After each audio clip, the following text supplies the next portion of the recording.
Welcome and thank you for joining us on Birth Mother Matters in Adoption with Kelly Rourke-Scary and me, Ron Rains, where we delve into the issues of adoption from every angle of the adoption triad. Do what's best for your kid and for yourself, because if you can't take care of yourself, you're definitely not going to be able to take care of that kid, and that's not fair. And I know that my daughter will be well taken care of with them.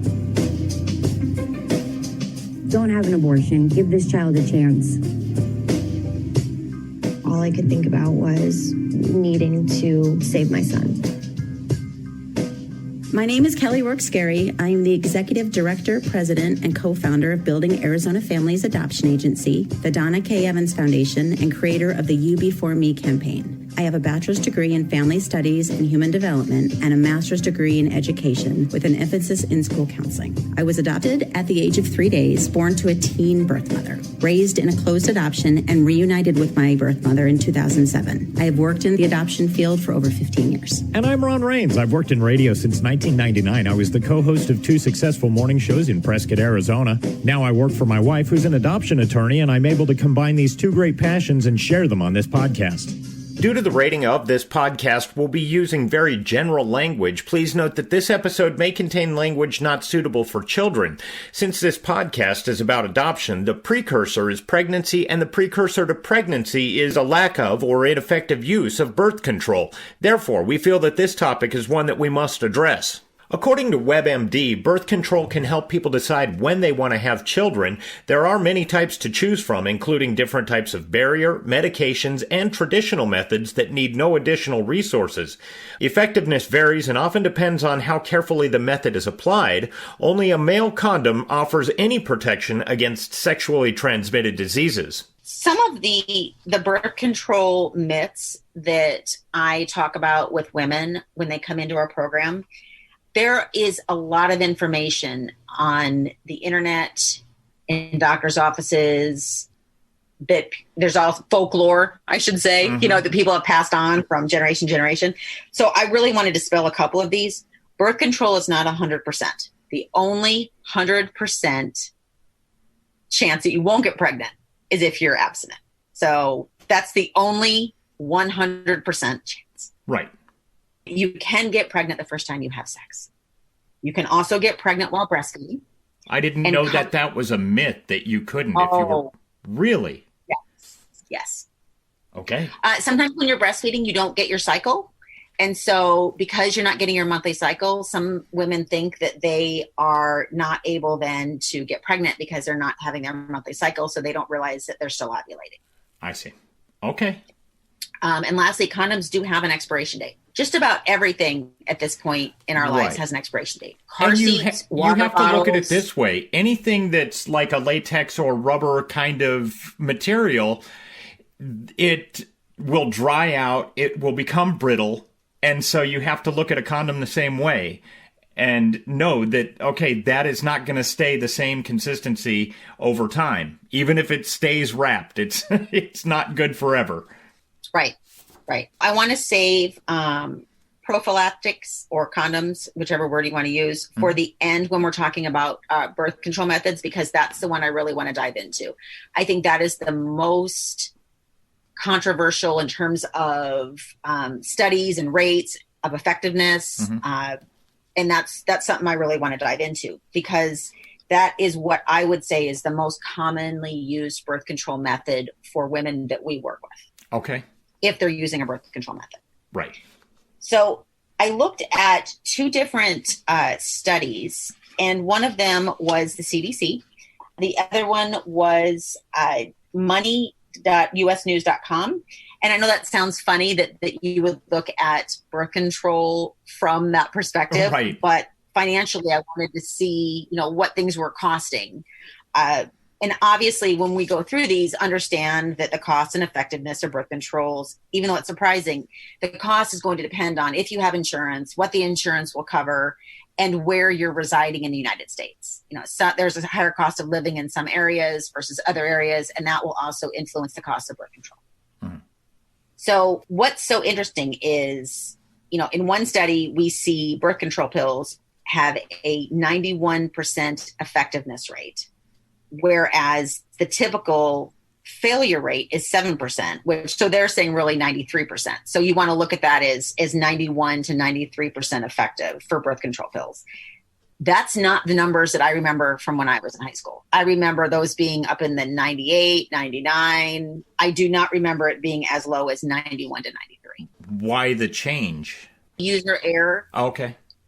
Also, I would say with birth control pills, it's a hormone.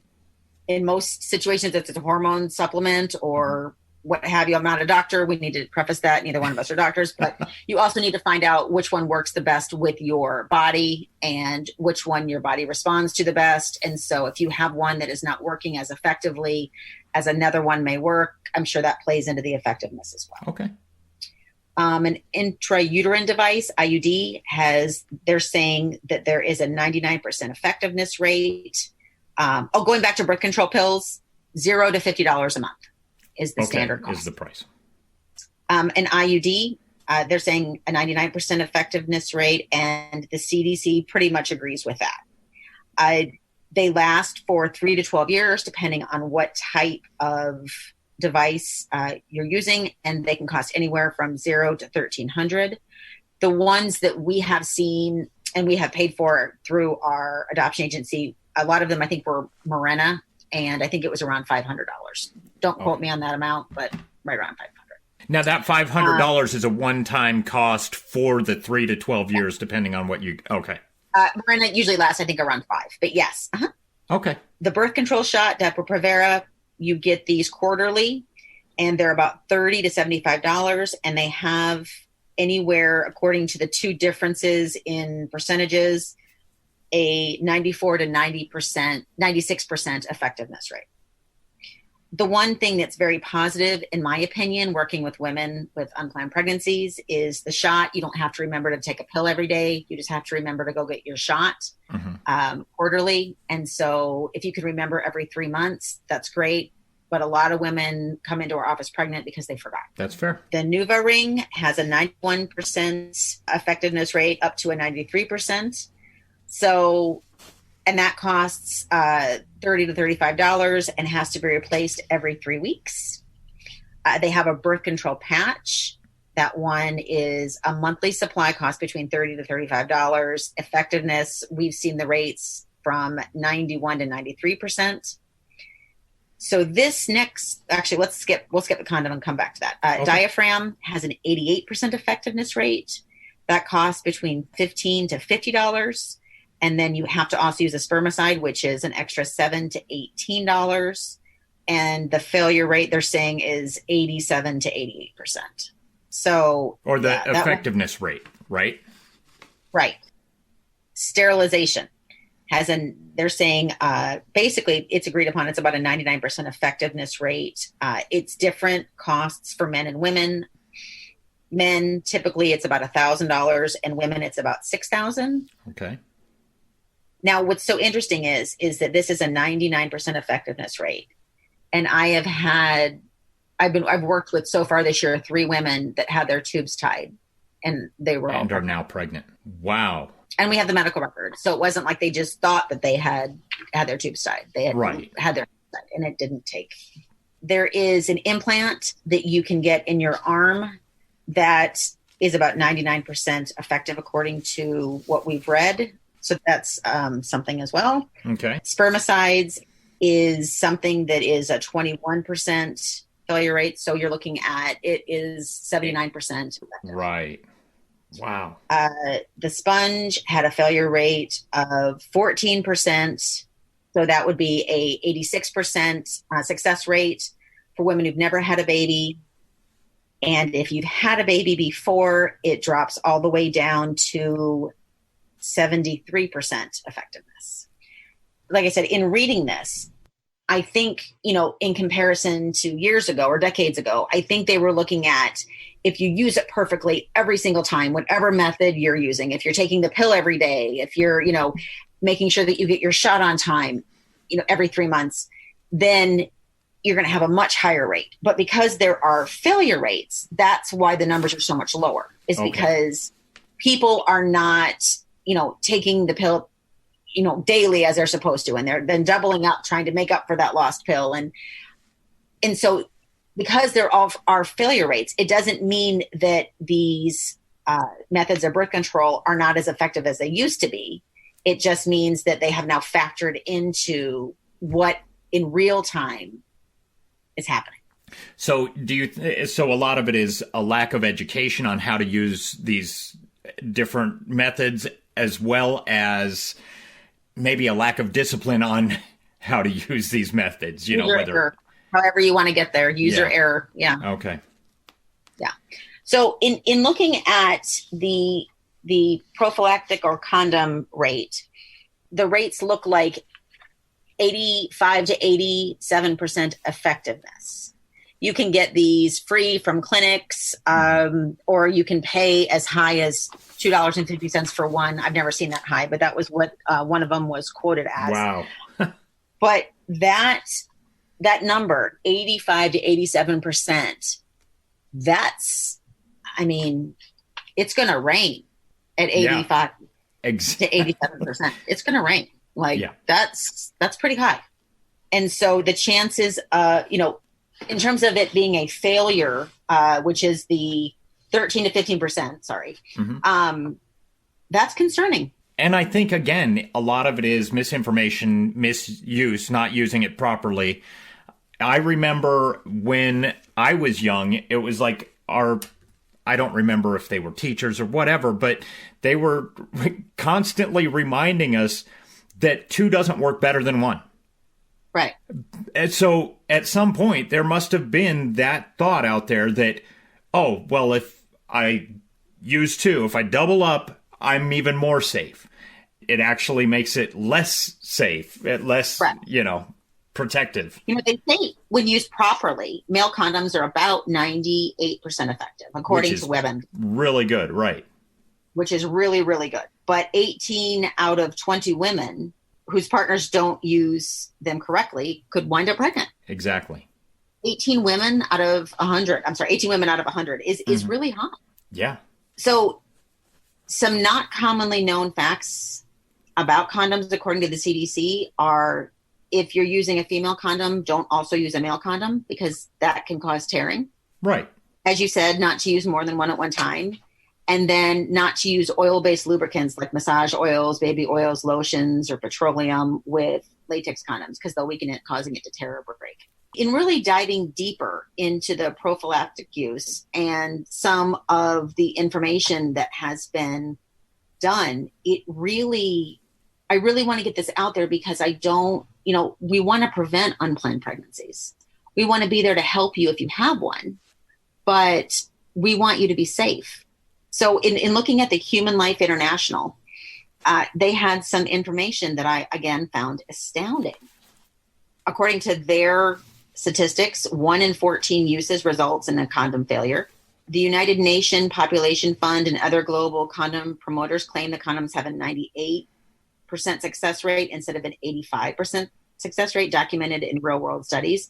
So there's that discrepancy. Mm-hmm. And that's what we're talking about. There's that, yeah. Teen pregnancy in the U.S. is still at really high levels, 750,000 annually. And a lot of abortions are, being performed.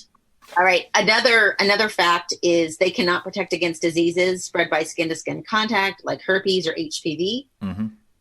Back in the day, back when we were younger, I always believed that condoms were the foolproof birth control. Like that was the go-to, that, you were not going to, have an error or an oops. Right. If you used one. So this was really just shocking to me. Was it shocking to you when you were going through it? I guess not, because I had always heard for years that, well, not only are they not 100%, but most of the error is from the operator if they're using it improperly. So I guess it was really impressed upon me that the effectiveness of them was mostly due to, how you used it and if you used it properly. According to birthcontrol.com, 18 out of 100 people will get pregnant each year.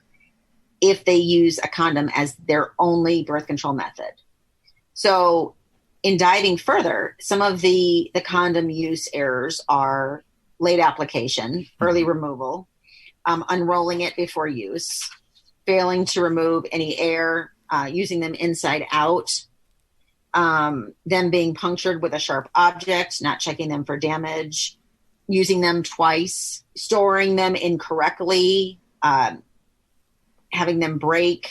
So there's lots of ways that these are not as effective. Right. And, this is an uncomfortable topic for many people to discuss. And again, we're trying to keep this very, low key because, we understand that families may be listening, but these are really important topics to dive into and do research on, because you want to make sure that you understand what people are doing wrong so that you don't make the same mistake. The whole point of us studying history is to not repeat the same mistakes over and over again. Correct. Well, with birth control, we are making the same mistakes over and over again, and we're not learning because we're not teaching everybody around us. And we need to make sure that we are teaching people, like Dr. Owen Morgan did at ASU in his human sexuality class, because that is key to preventing pregnancies. So then, we can take abortion off the table as what people believe is a third choice when they have an unplanned pregnancy. It's, rather than parenting or placing the child for adoption, if we can cut down on unplanned pregnancies, then we can help remove abortion. And that's a big deal and very important. So my takeaway from doing this research and learning more about prophylactic use is that, if that is your birth control choice, then I would make sure that you have all the information on how to use them effectively and properly, and, really make sure that that's the best option for you, and take every precaution necessary, because 15% is pretty high if you think about it. I mean, you're talking about lives here. We're not talking about, raining outside. We're talking about lives. And that's what's most important. And when we talk about lives, we're talking about babies. And having an unplanned or crisis pregnancy is something that can be devastating for a woman or man to experience. And it can put you in a position that you don't want to be in, and making choices that you don't necessarily want to have to make. What would be your best advice? It all comes down to a lot of what we've just kind of been repeating, but open discussion, proper information, and educating yourself. And that goes for anybody with almost any topic too. It's better to know more than to know less. And as long as that information is the correct, proper information. Right. You want to go to, reputable sites. You Right. want to make sure that you're getting credible sources. And yes, it may be uncomfortable. And when you look at your child and you think, I don't want to have this conversation with my child, it is a better conversation to have than the alternative.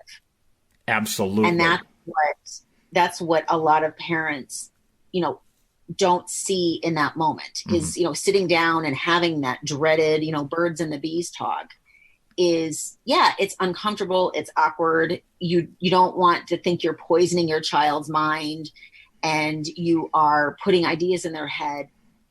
But after speaking with so many pregnant teen parents that are now grandparents, they wish they'd had those talks.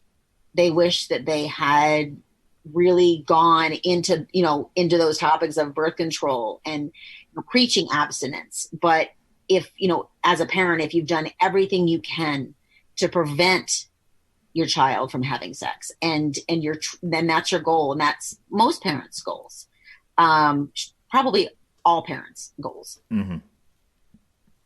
If you can't stop them, then protect them. And, the argument with that is that, oh no, I'm going to make sure if I think my child is going to engage in that, then I am going to, homeschool them and I'm going to lock them in their room. And that's just not reality. Right. Well, we've talked many times in the past about planet reality versus planet fantasy. And a lot of these parents are living in planet fantasy where they don't think there's any possibility of their child ever doing anything like this. But the reality is much different than that. There's pressures out there, and there always have been, for kids to do things that you wouldn't approve of or agree with. And not to say they're out there doing all of them, but your best option is to teach them the right way. And whether it's through you or through your school, those kids need to be taught. They do. And I think, again, speaking on behalf of all of the moms of teen moms, if you have done everything you can do, you've educated your child, you have, provided every resource that you can, and you have a child that experiences a teen pregnancy, there's not going to be any going back thinking, oh, I wish I would have. I regret not, or because you've done everything you can. Right. There's, as parents, what's so hard is there's only so much you can do to prevent your child from experiencing heartache or pain or misery and making bad choices. Kids make bad choices. And unfortunately, as parents, we want to prevent that from happening, and we try and we do everything we can, but not educating your child because it's an uncomfortable topic or because you don't believe that your child is going to engage in an activity that you have told them over and over again not to, I think is unrealistic. And again, this is speaking, I'm talking about this from a take of somebody who speaks with women about unplanned pregnancies every day, all day long. And, women that have had their tubes tied and wind up pregnant, that's so unfortunate because that, you think that there's no way. There's no way. I've had three this year alone. That's this year alone. Unbelievable. And one thing, to remember too, is that at the end of the day, we're all just doing the best that we can. So I'm apologizing if this podcast has any way offended anybody. Know that we are, again, going on our platform of education is paramount, and we are doing everything we can to promote healthy people. We're trying to show that there are amazing alternatives to abortion, and adoption is a beautiful and loving choice. Thank you for joining us on Birth Mother Matters in Adoption. If you're listening and you're dealing with an unplanned pregnancy and want more information about adoption, Building Arizona Families is a local Arizona adoption agency and available 24/7 by phone or text at 623-695-4112. That's 623-695-4112. We can make an immediate appointment with you to get started on creating an Arizona adoption plan or just get you more information. You can also find out more information about Building Arizona Families on their website at azpregnancyhelp.com. Thanks also go out to Grapes for allowing us to use their song I Don't Know as our theme song. Birth Mother Matters in Adoption was written and produced by Kelly Rourke Scary and edited by me. Please rate and review this podcast wherever you're listening to us. We'd really appreciate it. We also now have a website at birthmothermatterspodcast.com. Tune in next time on Birth Mother Matters in Adoption. For Kelly Rourke Scary, I'm Ron Rains.